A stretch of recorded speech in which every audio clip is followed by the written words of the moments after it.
the late 1600s, an English visitor to Ireland wrote, "The 17th day of March yearly is St. Patrick's, an immovable feast when the Irish of all stations and conditions wear crosses in their hats, some of pins, some of green ribbon, and the vulgar superstitiously wear shamrocks, three-leaved grass."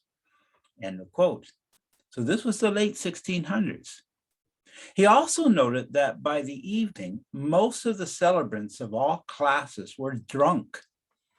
Years later, in 1713, Jonathan Swift wrote of the far-reaching influence of St. Patrick's Day. The British Parliament was closed, quote, because it was St. Patrick's Day, and the mall was so full of crosses that I thought all the world was Irish. Today, the celebration of March 17th, the day of Patrick's death, occurs around the globe. The Irish have a national patron unmatched by any other country. He is honored by both Roman Catholics, Protestants, and others. The progress of Christianity during the 400s was impressive. There was strong opposition and heresies that hurt the church, but Christ triumphed in the lives of countless people. Ireland is a good example. The island was close, but still beyond the western bounds of the Roman Empire. The story of Christianity in Ireland is a fascinating one.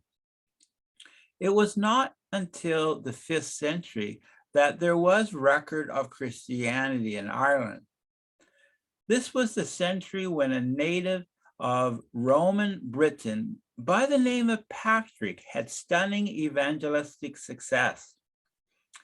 In fact, Ireland was the first Western land to become Christian without first becoming Roman. The shortage of reliable historical sources for the British Isles in the 400s presents some challenges. But fortunately, Patrick, when he was an old man, wrote a short account of his ministry in Ireland. His work, titled The Confession, was a response to the criticism of senior British churchmen who questioned whether he was worthy of being a bishop. Their claim that worldly ambition compelled Patrick to return to Ireland was particularly offensive to him. His other major written work was the Epistola, or letter, which denounces the violence of the British chieftain Caratacus. In the Confession, Patrick presents his case with humility. Quote, "No merit of mine, but only to the grace of God working through me was due the conversion of those of the Irish people, up to then worshippers of idols and unclean things." End of quote. People lived on farms. Some of the better homesteads were raths. A rath was a ring fort where a house and outbuildings were surrounded by ramparts of earth, stockade, and a ditch. The defensive arrangement offered security for those wary of violent raiding parties. The population of Ireland was less than 500,000 people, and there were approximately 150 kingdoms. These were small kingdoms. The social grouping of the Irish consisted of aristocrats, the free and the unfree. The king was chosen from the royal lineage. To gain a kingship, one had to buy the support of others. The kings had limited powers. They did not possess a standing army or a police force. An example of their economic underdevelopment, the Irish did not use coined money. A unit of value was a heifer. The religious practice of the Irish was paganism. However, before Patrick's arrival, there were some Christians in Ireland, probably due to links with Christian Roman soldiers and Christian merchants. This was contrast to Britain, where Christianity had a foothold at least a century earlier. In the 4th and 5th centuries, the Irish carried out many raids on the western coast of Britain. In the previous 3 centuries, much of Britain was part of the Roman Empire, and Roman garrisons kept order in the land. In the early 400s, the Romans of the declining Roman Empire withdrew from their garrisons, and the people lost the protection of the Romans. The Britons could expect attack from different directions, including, as I mentioned, these attacks from Ireland, the Irish attacks from the West. Among the many Irish raids on Britain, there was one where a 16-year-old boy named Patrick was captured. His birth date and birthplace are unknown. We are only certain that he was born in the 4th century and died in the 5th century. His parents and grandparents were Christians. His father was a local political leader and collector of Roman taxes. His grandfather was a priest. Patrick claimed no relationship with Christ in his early years. After his capture, Patrick served as a slave herdsman for 6 years in Ireland. Patrick writes of his experience laboring in the hills. Lonely, tired, and discouraged, Patrick turns to God. Quote, "On the mountain, even before dawn, I was roused to prayer in snow and ice and rain, and I felt no injury from it, nor was there any slothfulness in me as I see now, because the Spirit was then fervent in me." When he became an adult, he planned his escape from slavery. After traveling 300 kilometers, he found the ship to take him off Ireland. However, when he refused to undergo a pagan ceremony to prove his loyalty to the crew, the captain refused to take him. After prayer, Patrick was told by one of the crew that he was welcome to sail with them by binding himself in loyalty to them in any fashion he pleased. On the journey home, there were other mishaps, including being held hostage with the crew by Britons for a short period.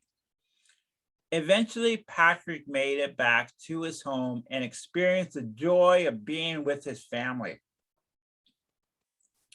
Some years later, Patrick had a dream that he was called to return to Ireland.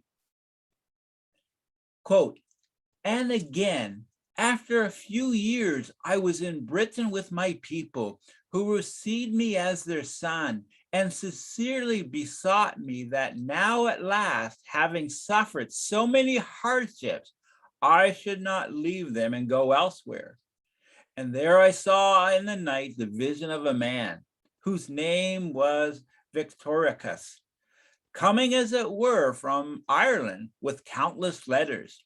And he gave me one of them. And I read the opening words of the letter, which were the voice of the Irish. And as I read the beginning of the letter, I thought that at the same moment I heard their voice. They were those beside the wood of Foclat, which is near the Western Sea, And thus did they cry out as with one mouth, "We ask you, boy, come and walk among us once more." And I was quite broken in heart and could read no further. And so I woke up. Thanks be to God, after many years, the Lord gave to them according to their cry. Patrick's family did not want him to leave them. He had suffered enough during his 6 years in Ireland. There's no record of the exact years, but Patrick had studied for the priesthood after his return to home. It was probably after his vision when he was approximately 24 years old. Patrick arrived in Ireland in 432 as a consecrated bishop. With his passion to win men to Christ, Patrick attempted to bring his old master to Christ. His master spurned the gospel, but countless Irish did not. As Patrick traveled throughout Ireland, he was greatly blessed, certainly in the eyes of many. Patrick wrote of the many thousands of whom, quote, "I have baptized in the Lord." For approximately 30 years, he led numerous Irish to Christian conversion. Although he was not the first bishop in Ireland, he was the effective founder of the Christian church in Ireland. He so advanced the cause of the gospel in that island and so organized his Christian institution, quote, that he deserves the title of the Apostle of Ireland. Irish Catholics have claimed him as one of their own and their revered saint, but he had no connection with any popes. This was before the rise of the papacy. And in Patrick's writings, there's no reference to an adoration of Mary, but he is claimed as one of their own.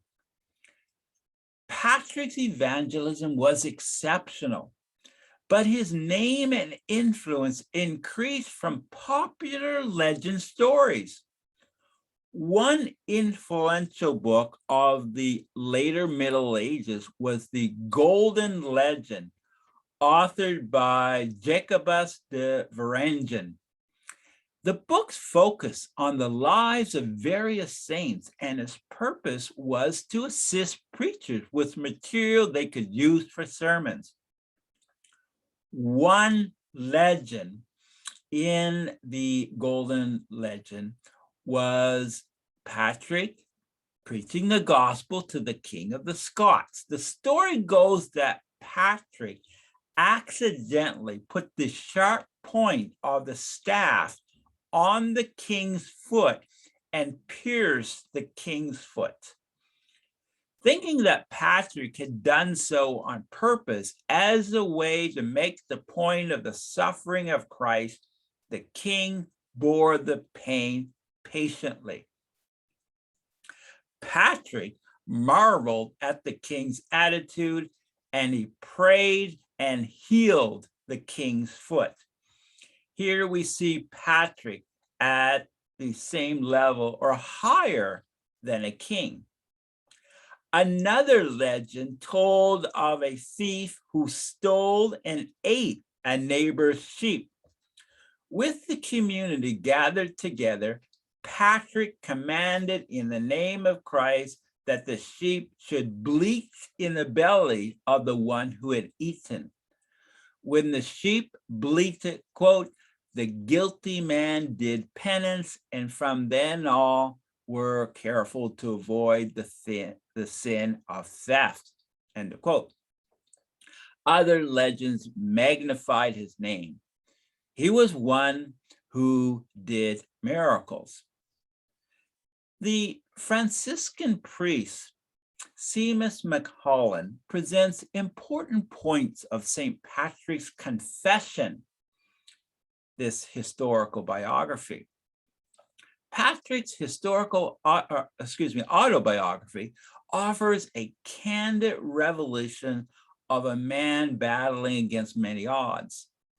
Beyond the Patrick of traditional iconography, the quote, Patrick of the Confession offers us the opportunity to take a unique journey with him in his interior struggle and with his seeming inability to cope with himself and his inadequacies of what God was asking of him, and yet his immovable conviction of his call by God to proclaim the gospel to the early Irish.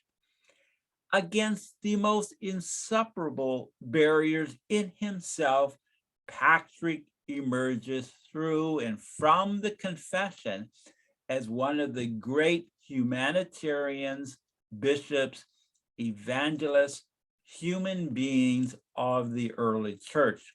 End of quote. Patrick admits he is clumsy in speech, unworthy, and a Christian of many weaknesses. Patrick writes, "So now I commend my soul to my faithful God, for whom I am an ambassador in all my wretchedness. But God accepts no person and chose me for this office to be, although among his least, one of his ministers." And another version there is on the slide. Compared to the learned of the day, he could barely read and write. Certainly, he was nowhere in the same league as the writers such as Augustine, Athanasius, or Gregory of Nyssa. The only book he knew was the Bible. However, he effectively articulates his honesty, his sincerity, his passion. Readers of the confession see that there is something beautiful in being, quote, a wounded, broken human being in the service of God and his church. Giving high praise to Patrick and his confession, Seamus Mulholland writes that, quote, the human Patrick, the hurt, suffering, inadequate, failed hero who was so sublime in his humanity and whose depth of humanity experience is totally broken, gives to his life of God spiritually unequaled in any document of the same period. Relying on God's grace, Patrick faced an entrenched paganism in Ireland. In Ireland, as elsewhere, paganism did not die easily. Irish kings favored paganism, and Patrick was only to see the sons and daughters of leaders convert to Christianity. The expansion of Christianity in Ireland faced three obstacles. One, kingdoms were independently controlled, and thus a bishop position in one small kingdom did not necessarily have any bearing on a neighboring kingdom. Two, there were no urban centers where bishops might build up their authority. Three, property was controlled by family and kin, and thus a bishop could only acquire property within his kin. Adjusting to the conditions in Ireland, Patrick favored monasticism. After his death, it became more popular than a bishop-controlled type of format that was the norm in Europe. It was easier for monasteries to fit into early Irish history that was characteristically rural and tribal.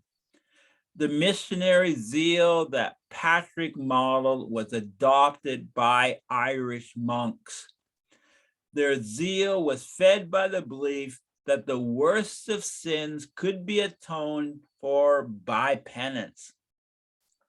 Historian Robert Mullen claims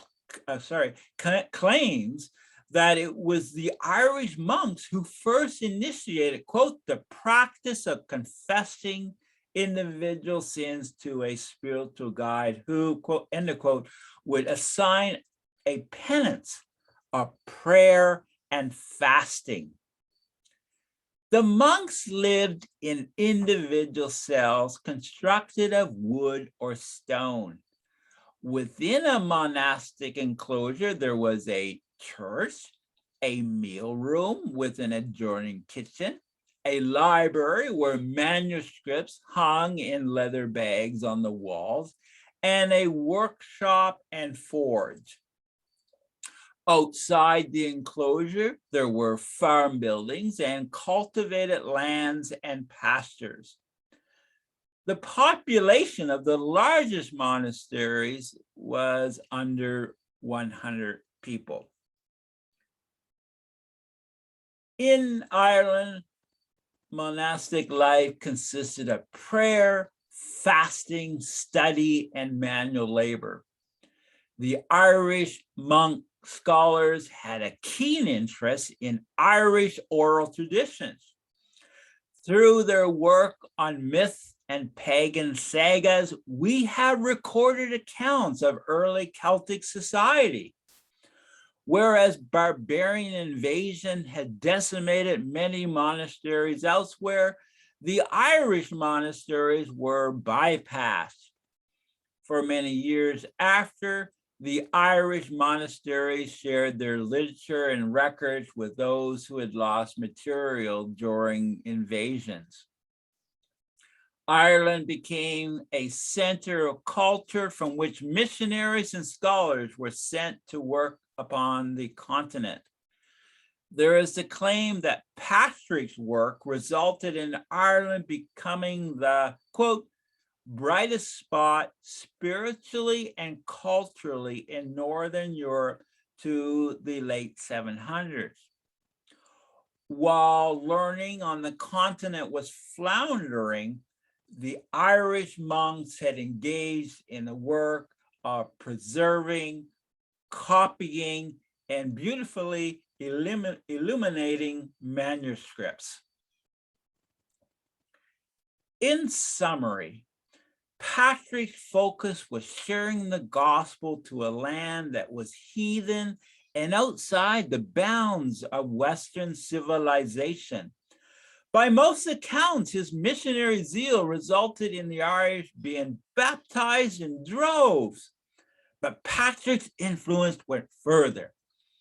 Quote, our first point, monasteries were founded that anchored Christianity in Ireland. 2, Irish monks kept literature alive with their preserving and copying efforts. 3, the zeal of Irish monks compelled them to leave Ireland and do missionary work throughout Northern Europe. So these are 3 important points of Patrick's influence after his death. Now, on point 3, about the zeal of the Irish monks going elsewhere, an excellent example is from the 6th century, the Irish missionary who reached many with the gospel, and his name was Columba. Born in Donegal to aristocratic parents, Columba lived from the year 521 to 597. He received an excellent education, became ordained, and played a major role in founding churches and monasteries.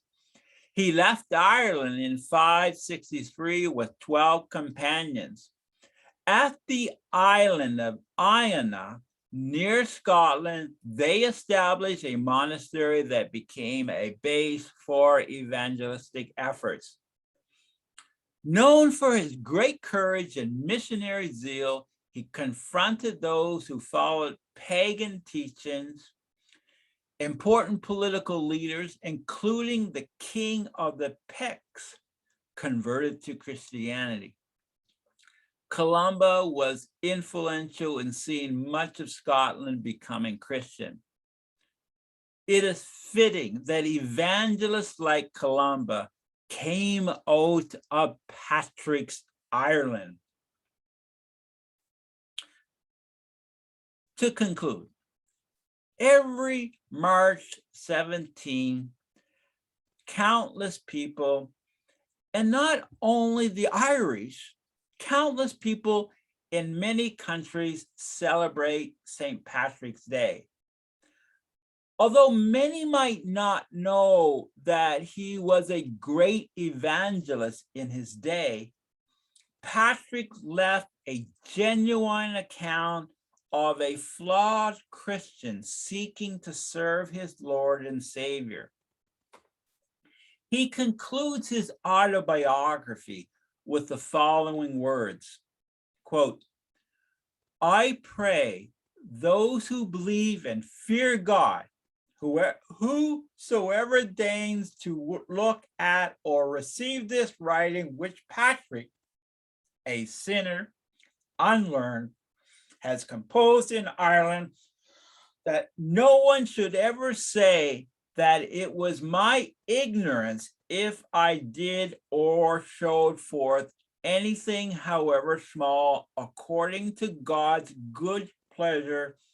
But let this be your conclusion, and let it so be thought that, as is the perfect truth, it was the gift of God. This is my confession before I die."